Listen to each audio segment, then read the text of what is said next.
अस्सलामु अलैकुम नाज़रीन और सामाईन, आपका हमारे ATR उर्दू चैनल में खैर मकदम और इस्तकबाल है। आज हम आपके सामने एक नए चैप्टर के साथ हाजिर हुए हैं। आपके सामने ये किताब है दरख्शां दर्जा नहू की। उससे हम पढ़ रहे हैं कुछ इम्पोर्टेंट बातें, आप इसको समझिए और देखिए। गीत आज का ये टॉपिक है। गीत हिंदी शायरी की बहुत ही खूबसूरत सिन्फ है, यानी हिंदी शायरी में गीत का रवाज है और उसी से उर्दू शायरी में मुंतकिल हुई है। उर्दू में हिंदी मिजाज की नुमाइंदगी करने वाली ये सिन्फ बहुत पहले से राइज है, यानी ये समझ सकते हैं आप कि जैसे उसमें शुरू हुई उसके जस्ट बाद ही उर्दू में भी राइज हो गई, तो इसीलिए बहुत पहले से ये सिन्फ उर्दू में भी रवाज पा गई है।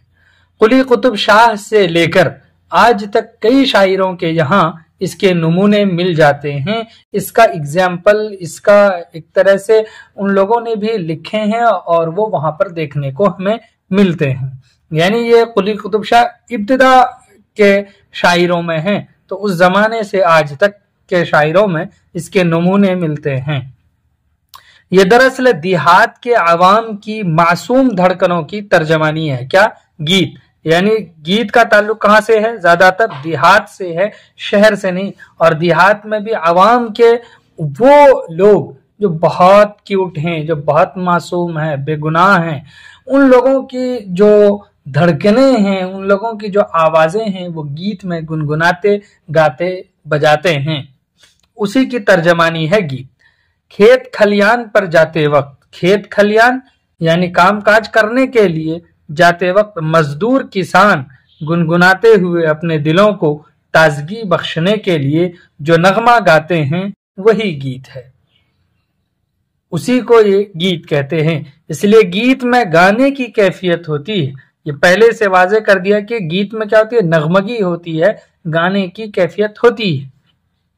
गीत की एक खास बात और है, यहाँ से गीत के सिलसिले में एक पॉइंट बता रहे हैं, एक और है कि इसमें हिंदी के नर्मो नाजुक और सुबुक रो, यानी ऐसे अल्फाज जो बहुत आसान हैं, जो जुबान पर रमा हो जाते हैं, जो आसानी से चढ़ जाते हैं, अल्फाज का इस्तेमाल होता है।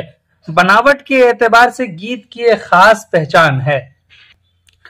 इसमें पहले मिसरे का आखिरी टुकड़ा हर चौथे मिसरे में बार बार दोहराया जाता है, तो उसकी जो खास पहचान है बनावट के एतबार से वो यही है। और इस बात को आप जहन नशी कर लीजिएगा, जहन में रखिएगा कि पहले मिसरे का आखिरी टुकड़ा हर चौथे मिसरे में बार बार दोहराया जाता है। इसका एग्जाम्पल भी आप देख लेंगे जब गीत पढ़ेंगे, तो इतनी बात है जो आपको याद रखनी है।